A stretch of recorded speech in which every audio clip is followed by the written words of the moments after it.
You're probably wondering why an old white guy is standing up on a stage. I wonder that every morning when I wake up. Why is an old white guy doing anything on any stage in front of students in their century? First off, some of you, and I know there's plenty of people around the country who do not believe there's such a thing as white privilege. You can look around and see if anybody's nodding or trying to pretend they're not white. But if there's no such thing as white privilege, what the hell am I doing here? I mean, I would much rather believe that young people like you and your friends have so much more to say, and God, I know you must be smarter than me. White privilege is something that has been in front of us for 50 years. And over the past 50 years, many things have changed, but some things have remained the same. Now, if I was to say, does anybody in here believe that racism is still a problem? There are people that don't believe racism is a problem. Now, you would not have an argument with me because I'm not the person that you would be arguing with. You'd be arguing with this young man right here who is standing up against stop and frisk in New York City as we stand here today. And you would be arguing with lots of moms in New Orleans who've lost their children. Some people may not believe that sexism is a problem today. And if you know the scenario from earlier this week, some people think that sexism is... Now, you'd have another problem. The argument's not with me, and if you don't think sexism is a problem, you're probably a dude. Some people don't think homophobia is a problem today. Well, I feel sometimes kind of like that guy. I know that my friend John does. But again, you're not going to have an argument with me because I'm a lifelong heterosexual. I like the girls. But, I'm still kind of like this guy. If you showed me a picture of George Clooney, I'd have a little bit of a man crush. But again, you're not going to be arguing with me about homophobia. The people that are going to have an argument with you that homophobia is real today are all the people that are dealing with it in schools, to name just one thing, dealing with bullies. One of the things that's most irritating to me is that when you think about poverty, that we have been able to redefine poverty over the last 50 years in clever ways like food insecurity. Oh, by the way, I want to see how insecure she looks with her food. In 1962, Christmas, I was 10 years old, and I got a new bike. The next day, on my new bike, I went to a new movie called To Kill a Mockingbird. And after I saw To Kill a Mockingbird, I knew, just like those three little kids in the front row there, that there was something really wrong with my world. My inner world didn't make sense. In 1962, the poor did not look like this. The poor were this, but they did not look like this. What they looked like was this. When you thought of poverty in America, the other America was people who looked like this, not like this. I get to find out how old a person is by when they come up to me and ask, "Are you that guy, Michael Harrington, who wrote the book, The Other America?" And I said, "No, I look much better than him because I'm still alive." This is a distant relative of mine and a person that I have great admiration for. Michael Harrington wrote this book 50 years ago, and it was a game changer of a book because It brought to light that poverty was invisible to most people, and the other American was somebody that we didn't know.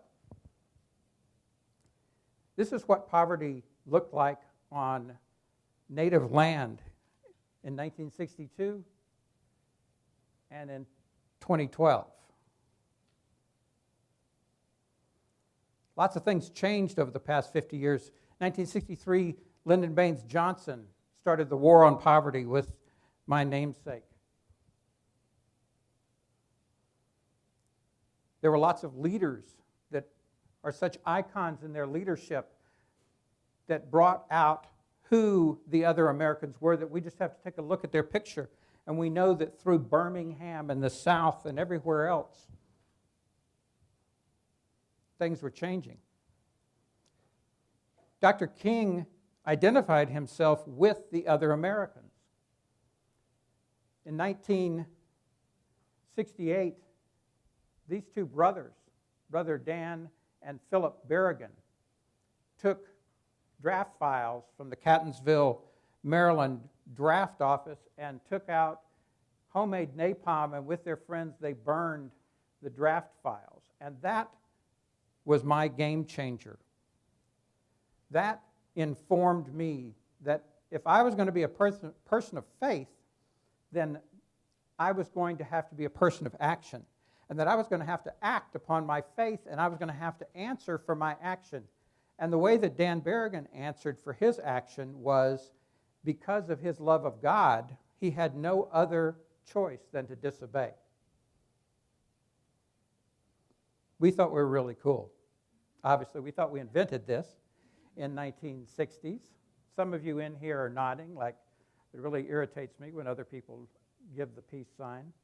Well, yes, we were extremely cool.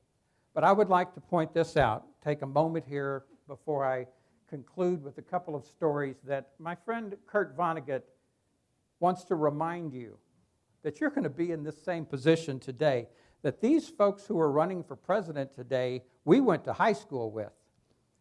If you don't want to have the embarrassment of your worst imagination coming true, make sure that you have some good candidates come out of your high school.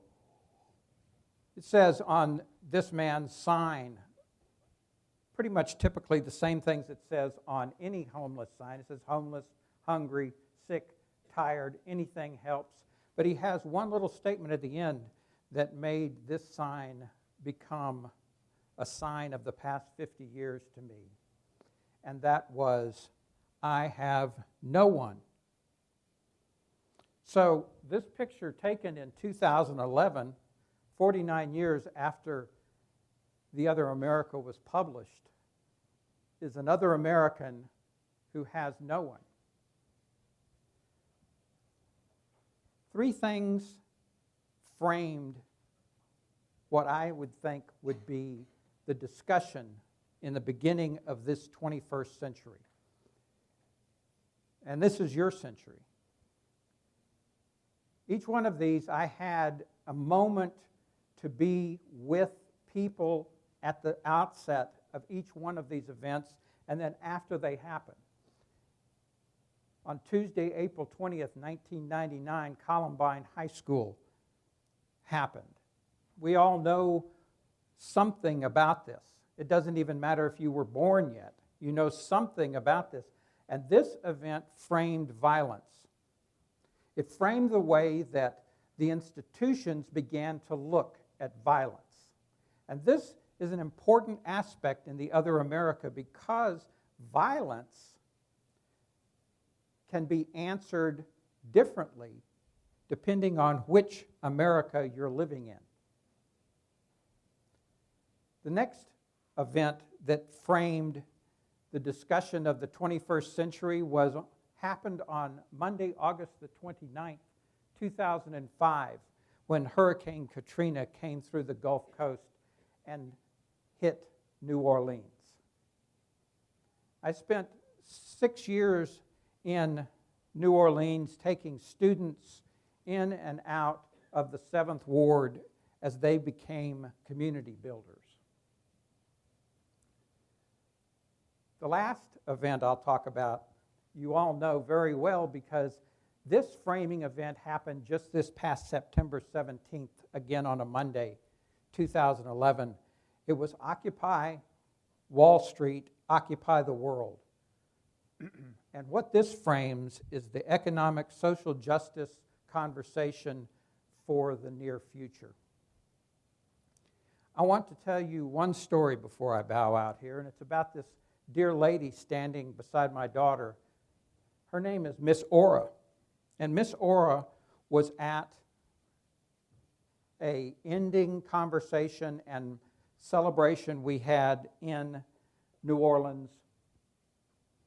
And Miss Aura told her story, and she told of her suffering, and after she finished her story, she told my daughter, as she was weeping, that she felt like God had let her down. And my daughter came up to me, and she pointed at me, being a minister and a preacher's kid, and said, "I hate your God."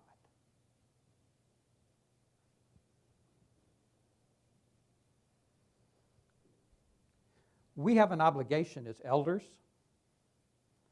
We have an obligation as new change agents to be able to take that comment in our life and do something for our children's children's children.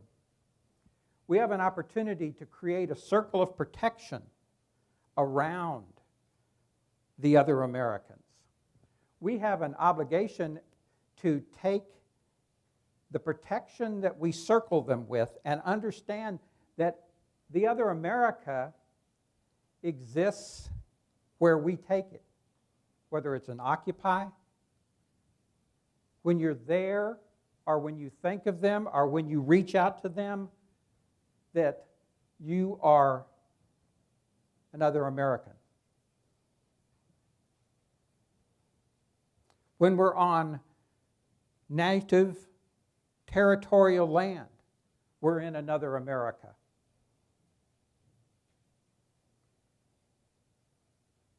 No matter what faith we are or what faith we do not hold,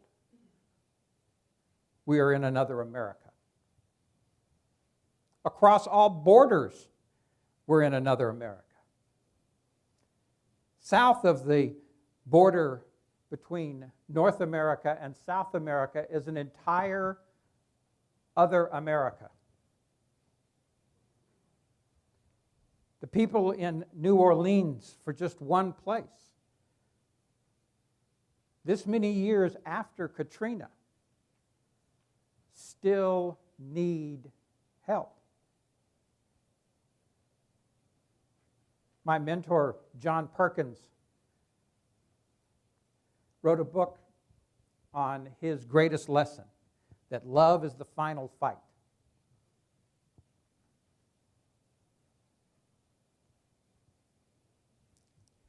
If love is the final fight, then I think we're winning.